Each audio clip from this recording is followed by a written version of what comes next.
Bonjour, Léonie, AMP dans un EHPAD. Aujourd'hui, je vous parle de hydratation. C'est l'été, les jours deviennent de plus en plus chauds et l'hydratation devient souvent un problème parce que les personnes âgées ne boivent pas assez et après ils sont déshydratés. Il faut les perfuser, donc c'est un cercle vicieux. Il faut donc bien veiller que tout le monde boive. Chez nous, dans le logiciel NetSoin, il a marqué tous les 2 heures un verre à donner.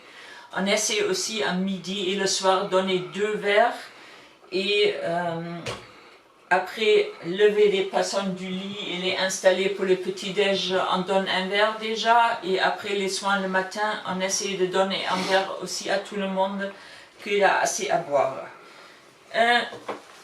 Pour que les personnes ne se salissent pas, nous on a des bavoirs, ça c'est réutilisable parce que c'est très doux, c'est un tissu. Et ça, c'est des petits bavoirs qu'on utilise en papier. On peut les prendre dehors. Ou des bavoirs qui sont plus grands, qui protègent bien aussi les genoux. Bon, le problème, beaucoup de personnes, soit ils n'aiment pas boire l'eau, donc il faut les bien stimuler, ou il a des problèmes de déglutition, ça veut dire des personnes risquent de faire des fausses routes et s'étouffer. Donc il faut choisir la liquidité du boisson qu'on donne. Si des personnes font souvent de fausses routes avec de l'eau simple, l'eau plate, la première chose c'est essayer de donner de l'eau gazeuse, parce que l'eau gazeuse qui pétille, ça réduit un peu la vitesse que les personnes peuvent boire, donc ça aide déjà. Et souvent, les personnes qui sont très difficiles à faire boire, avec des grosses troubles de déglutition, il faut donner quelque chose épicé. Donc, il y a plusieurs possibilités. Il y a des choses tout près. Hydrafast, c'est une petite gourde, comme des compotes qu'on achète pour les enfants. Des personnes qui peuvent encore boire soi-même, on ouvre le bouchon, il faut les cacher parce que certaines peuvent les avaler et il peut sucer, c'est comme les sucettes. D'autres choses à ralentir la déglutition, c'est des pipettes. Des pipettes, c'est parce qu'il y a un trou qui limite l'eau, les personnes boivent plus lentement. Et au goûter, souvent, on fait un petit smoothie, ça s'appelle. Donc, on mélange un jus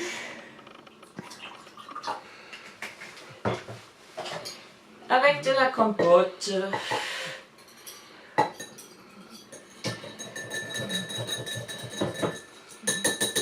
Et ce mélange, c'est moins liquide, on peut varier,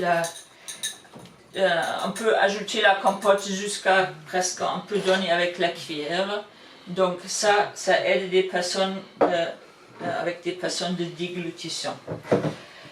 Dernier recours, c'est les épicissants. C'est une poudre blanche qui vient avec ces grands sacs. C'est pas très bon en goût si on utilise avec l'eau plate simplement, donc nous on ajoute toujours un peu de sirop, pas trop, parce que si ça devient trop sucré, hydratation c'est pas terrible, donc évitez à faire des choses qui sont trop sucrées. En plus, trop sucré, le goût c'est pas. Pour mélanger cette poudre, je vous invite à prendre une fouillée parce que sinon ça donne des grumeaux. Donc il faut bien remuer et on peut choisir sa consistance. Donc là c'est semi-liquide pour des personnes qui peuvent boire avec la pipette par exemple. mais on peut mélanger beaucoup plus et après ça donne une espèce de crème. On peut le déclarer comme dessert et on donne ça à la cuillère. Donc pour les personnes qui sont difficiles à faire boire, c'est cette consistance environ et on donne à la cuillère. Donc essayez de faire le maximum pour bien hydrater vos personnes parce que on peut très vite mourir de soif. Des personnes qui veulent mourir font souvent ça, donc après 3-4 jours de refuser à boire et ne pas être farfusé, c'est la mort assurée. On ne peut pas manger pendant 1 mois, faire le jeûne, pas de problème si on n'est pas trop maigre, mais quelques jours sans boisson, c'est vraiment mortel. Donc essayez d'aider des personnes pour bien et régulièrement boire. Bon, c'était pour aujourd'hui, donc je vous remercie, à la prochaine fois.